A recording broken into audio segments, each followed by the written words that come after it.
Þá ætlum við að halda áfram hérna í föstudagsþættinum og næst ætlum við að ræða aðeins mikilvægu sköpunar og við ætlum að ræða við mann sem búinn að, eins og hann orðaði sjálfur, hugsa í 10 ár og ætlar að segja okkur í fyrsta skipti. Hvað er að hugsa? Velkomin, Geir. Takk fyrir. Ég veit að það er skringilegt fyrir að vera þarna megin við vélina. Já. Og annarri að vera hinum megin. Já, þetta er svolítið nýr staður að vera á. Já. Maður veit ekki alveg hvernig maður á að haga sér. Nei. En þetta lítur að þetta. Eins og einhver sagði við mig bara, alveg saman hvað þú gerir, ekki vera þú sjálfur. Já, við skulum sjá bara, látum þetta rúlla.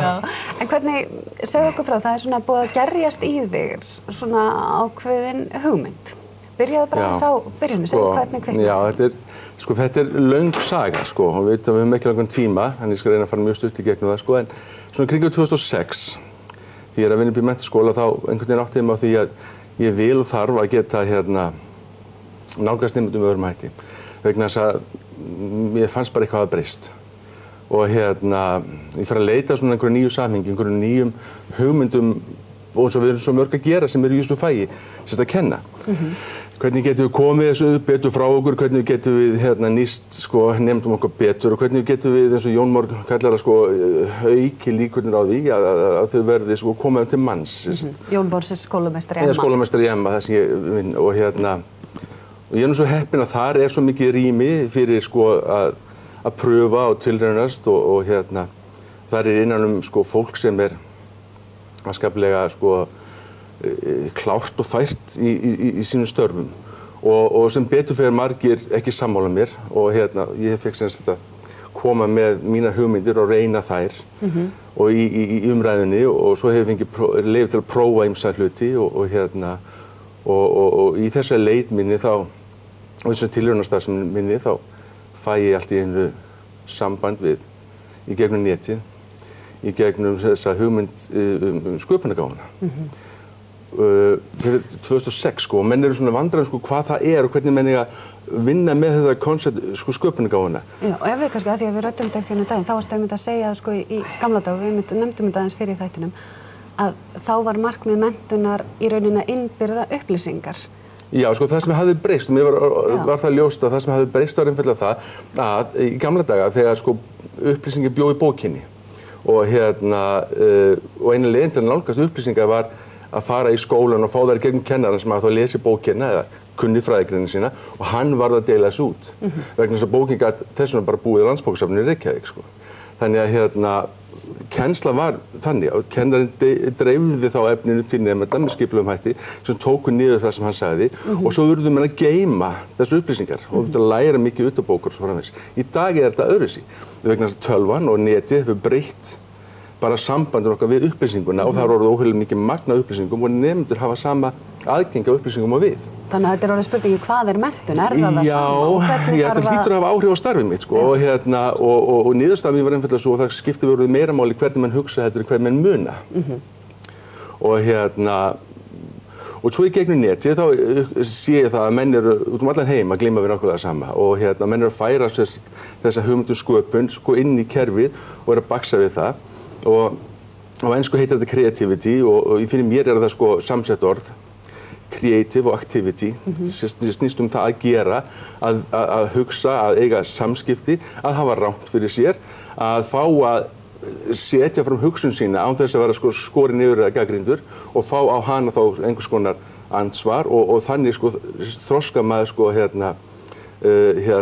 máli sem er að vinna í og þetta er bara svolítið mikil öðruvísi menning og svona frá árinu 2006 til þessi dag þá hafa menn einhvern veginn náð betur utan þessa hugsun hvernig maður getur aukið framleiðina í skólakerfinu, í samfélaginu, í rekstri fyrirtækja með því að nýta ímyndunaraflið. Og það er eitthvað sem er alveg nýtt vegna þess að ímyndunaraflið, við þurftum ekki að við haldið gamla samfélaginu, þessi iðnaðarsamfélaginu sem ég og þú erum afsprengi af og okkar mindset er þar Núna þá Þú þarft þakkt á næsta level. Já, vegna sjáðu, með svo gott dæmi til dæmis þegar Ísland hrundi, sló út 2008 þá rannsökuðum málið og við fengum fullt af upplýsingum rannsóknarskýrsla Alþingis og svo framvegis. Við vissum ekkert hvað við gera við þetta og fengum engar nýjar hugmyndir, okkur datt ekkert í hug. Og hvers vegna? Það er vegna sem við vorum alltaf að reyna að leysa þetta mál á hugmyndafræði gamla samfélagsins. Við vorum ekki að nýta upplýsingar. Við gátum ekki skapa neitt nýtt úr þeim vegna þess að við vorum ekki að nota ímyndunaraflið. Við höfum ekki leyfi til að nota ímyndunaraflið vegna þess að við notar ímyndunaraflið þá ertu með höfuðið í skýjunum, þú ert ekki jarðtengdur. En sko, málið hins vegar það að við erum að umgangast að hugtakið svo vitlaust. Vegna þess að ímyndunaraflið sko, eiginlega hin hliðin á krónunni á peningunum, skynsemi og ímyndunarafl. Þannig að við notum ímyndunaraflið og beitum svo skynsemin á það, þá fáum við nýjar hugmyndir. Ég segi eitthvað sem kveikir á þér. Þú kemur með eitthvað ansvar og myndatökumaðurinn fær nýja hugmynd. En hann gæti ekki fengið hana nema því að ég sagði eitthvað, þó það væri algjörlega ránt, kveikt á þér og sem barða til hans. Nákvæmlega. Og þetta samtal þarf að fara fram og við þurfum að fara að vinna á þessum grunni. Og það er ekki nóg með að þú sért thinker, þú ert líka doer. Þú ákvast í rauninni, þetta er í rauninni þetta hugsunarferli hvernig náum við okkur upp á nýjan stað með að nýta og úr í rauninni gamla samfélaginu yfir í nútíman með því að finna leiðir til að takast á við nýjar áskoranir og þróa okkur áfram og þetta líka til þess að auka arð og svo framvegis en ekki síður bara lífsgæði.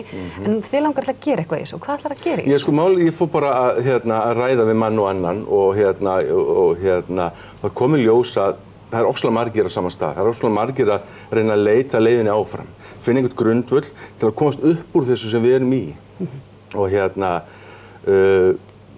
ég ræddi við svona, ég talaði við Atvinnuþróunarfélagið og svo Símenntunarmiðstöð Eyjafjarðar og svona skólaumhverfi mitt. Niðurstaðan var eiginlega sú að mynda einhvers konar stýrihóp sem myndi taka þetta mál lengra. Og í augnablikinu þá er staðan þessi að við erum búin að mynda hóp sem við erum unnið nokkuð skipulega að því að búa til svona litla ráðstefnu eða lítinn fund það sem til okkar mæta leiðandi aðilar í samfélaginu á sveitarstjórnarstigi í fyrirtækjum Eyjafjarðar og því við hugsaum þetta svona á Eyjafjarðarlevel og skólana og við höfum hvatt til okkar tvo sérfræðinga, annars vegar frá Oklahoma og hins vegar frá Belgíu, þar sem menn að starfa með þessum hætti, þeim að ná alveg feiklega góðum árangri, þar sem þeir eru að virðisauka í samfélag sitt í gegnum ímyndunaraflið og skynsemina og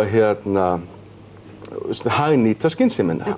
Nei, fyrir ekki hagnýta ímyndunaraflið með skynseminu og þetta verður þarna 22. mars og ætlunin ef allt gengur eftir, að halda góða, stóra ráðstefnu í seinni hluta næsta haust og vonandi koma þá þessu þannig fyrir inn í kerfin okkar, sem við getum þá talað Eyjafjörður, þannig að það verði til einhvers svona virkni eða afl sem bara fer að vinna í því að breyta menningunni og fara að vinna þessum grunni vegna þess að þetta snýst það að breyta menningu. Við höfum alltaf gert það hingað til með kynslóðunum. En tæknin bara svo hröð. Við getum ekki beðið eftir því. Hafðu rangt fyrir þér tvisvar, hafðu rangt fyrir þér þrisvar í atvinnulífinu eða skólalífinu. Hver ertu?